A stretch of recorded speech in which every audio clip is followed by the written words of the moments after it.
Oke, jumpa lagi. Tadi sudah meninggi tuh obrolannya.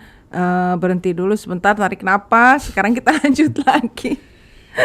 Gimana nih Mas? Penyebabnya apa sih? Penyebab jalan rusak. Heeh. Tadi dokter bicara tentang dampak banjir. Iya. Ya betul. Tentu itu juga dominan ya. Iya. Ketika cuaca tidak bersahabat, apalagi banjir ya, pasti berpengaruh pada struktur jalan. Iya, ya. iya, Orang-orang PUPR pasti bicara tentang struktur jalan. Iya. Ada masa jalan itu rusak gitu kan. Iya, iya. Karena faktor tadi Iya. tergerus air banjir. Iya. Tapi untuk jalanan di kota Cirebon ternyata tidak sebatas itu. Banyak faktor. Iya, iya. Banyak faktor. Kan tidak semua kena banjir kan? Iya betul. Iya, yang banjir kan area-area tertentu. Tapi yang rusaknya merata. Beda dengan pemeliharaan di jalan tol ya Iya, kan. iya. Jalan tol jauh dari pemukiman, kanan kiri free lah ya dari pemukiman. Lah kalau kota ya penduduk padat, Iya. kemudian ya pokoknya banyak faktor lah. Iya, iya, iya. Ini yang harus kita clearkan malam ini sehingga kita bisa urai bagaimana solusi yang kita sarankan. Iya. Tapi Mas, kita juga tidak boleh melupakan. Kadang-kadang kita tuh tidak nih, masyarakat pengguna jalan bisanya komplain. Ya artinya pada saat menyetir atau naik motor, jalan ini siapa sih? Kan gitu kan. Nah, tapi yang mereka tuh harus paham. Ini jalan apa? Ini jalan kota, jalan provinsi atau jalan nasional? Kalau yang daerah Samadikun itu jalan apa itu? Itu jalan nasional atau jalan provinsi? Jalan nasional. Jalan nasional. Kan itu juga kan rusak juga. Betul. Nah, itu kan bukan tanggung jawab kota gitu. Nah, tetap aja rusak. Tapi kalau komplain masyarakat Iya. itu bagian dari sisi emosionalnya masyarakat. Karena apa? Karena merasa bahwa jalan tuh hak gitu. Hak mereka. Ya, jadi kalau ada yang marah Iya. ya wajar gitu. Mereka punya hak. Ya, mereka Walaupun punya tidak hak, tahu punya kalau alasan itu teh gitu. punya siapa gitu ya. Jalan tuh kan tanggung jawab siapa tuh kan kita harus tahu. Kalau di perumahan kan masih developer misalnya, kalau belum diserahkan jalan kota yang mana, jalan provinsi yang mana, jalan nasional yang mana gitu. Tapi masyarakat nggak pandang bulu, komplain ya komplain kan Ya. gitu. Karena sederhana komplain tuh. Iya, Merasa iya. punya hak sih. Nah, Iya. saya bayar pajak. Iya, Saya benar. harus menikmati jalan yang mulus, Iya. yang nyaman, Iya. yang baik buat berkendara, tidak mengancam keselamatan jiwa. Iya, apalagi mereka merasa saya kan sudah bayar pajak kendaraan. Ya udah gitu. Tolong bayar. dong fasilitas Tolong dong, infrastrukturnya gitu. yang benar. Iya benar. Masa jasa harja harus dipakai karena jalan Nah, bolong jatuh. Dan kebetulan kan kendaraan beroda dua, bermotor roda dua ini cukup banyak. Betul. Cukup banyak, jadi ya mereka lah yang paling dirugikan. Kalau misalnya ada lubang yang tergenang air, mereka yang kesemprot. Betul. Kesemprot karena mobil lewat seenaknya, mereka yang basah. Lalu mereka nggak tahu kedalaman lubangnya seperti apa, yang jatuh mereka juga gitu.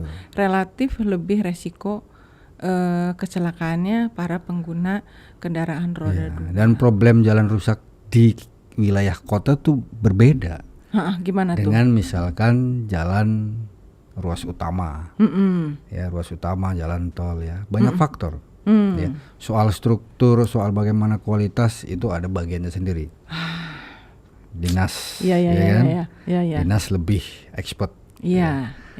Tapi sebagai masyarakat kita melihat penyebab dan dampaknya. Iya. Penyebab yang kita lihat jalan rusak di kota Cirebon itu tadi pertama adalah hujan, ya, kemudian genangan air. Ya. Yang kedua yang nggak boleh dilupakan, kita juga kerap merasa terganggu ketika ada galian. Oh iya. Jalan yang sudah bagus baru diperbaiki, kemudian udah digali lagi.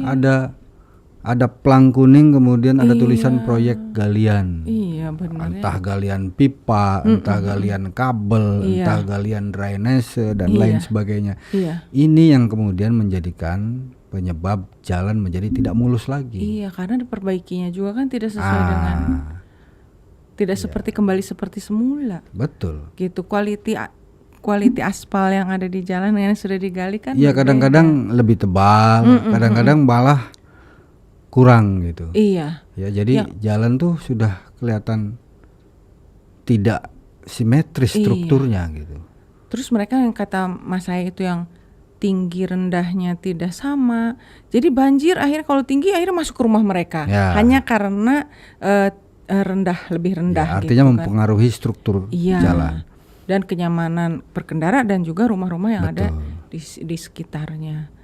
Ya, itu baru 2 faktor penyebabnya ya. Akibat genangan air, akibat hujan dan galian project ya. Ada faktor lain. Apa itu? Kalau kita lihat misalkan di beberapa ruas jalan ya, selain akibat galian, jalan rusak itu diakibatkan oleh faktor beban kendaraan. Tonase kendaraan ya. Kalau kita lihat misalkan kendaraan-kendaraan besar yang masuk hilir mudik, masuk dari jalur Pantura masuk ke arah kota, melipir ke pinggiran tuh wilayah Samadikun. Nah, itu membuat kita lihat struktur jalan di situ harusnya bagus, kekuatannya harusnya karena jalan nasional. Tapi karena tonase yang berlebih akhirnya mempengaruhi ya. Jalan berkerut, bergelombang ya. Ya, itu jalur utama memang. Itu juga harus menjadi perhatian serius. Nah, kalau di wilayah kotanya masuk ke wilayah jalan, taruhlah jalan kecamatan. Ya. Banyak juga jalan-jalan yang rusak. PR kota Cirebon tuh di situ ya. Masuk ke jalan Kasepuhan Sucimana, aduh, rusak. Itu sudah mulai begini-begini. Belum lagi ke arah Pronggol juga rusak. Sebelah Jaga Satru. Ya, sebelah Jaga Satru, kemudian wilayah Karya Mulya ke Sambi masih itu ada sebagian. Jalan Raja Wali naik dari bypass ke apalagi kanan. Perumnas, aduh, gitu kan. Perumnas jalur angkot. Jadi pada saat dari bypass belok kanan ke Raja Wali, aduh, masih banyak jalan yang berlubang. Ya. Sangat. Padahal itu akses ramai. Akses ramai semua orang. Lewat situ. Jadi kalau misalkan warga mau butuh ke pasar, ke rumah sakit melalui jalan berlubang sangat mengganggu. Sampai ada lagi Mas yang Pomeo lagi. Ini orang yang hamil aja bisa lahir. Karena kan tergoncang-goncang orang yang mau melahirkan di rumah sakit keburu brojol di Tapi jalan. Dulu terjadi ya? Di tahun saya pernah mendapatkan foto dokumentasi dari rekan ya. Dia kebetulan fotografer di media massa. Itu sampai lahiran dia naik beca. Lama sekali. Sudah naik beca, kemudian mungkin sudah pembukaan kesekian, kena jalan lubang. Jadi nyampe ke klinik tempat bersalin sudah lahir. Itu sudah lahir. Itu namanya ironis ya. Nah, ada saya tuh dokumentasinya ada itu dari teman. Nah, itu hal-hal yang begitu yang masa di era saat ini sudah berkembang pesat ya. Infrastruktur yang harusnya bagus, terjaga, terpelihara, kok masih menyisakan gitu. Dan ini tentu merusak wajah Cirebon, merusak etalase Cirebon. Ya, Cirebon akhirnya punya image yang berbeda gitu ya. Seharusnya bagaimana etalase itu diperlihatkan cantik, ya kan, mulus jalannya. Infrastrukturnya tertata rapi ya. Nah, saya kira itu PR besar. Nah, sekarang PR untuk siapa?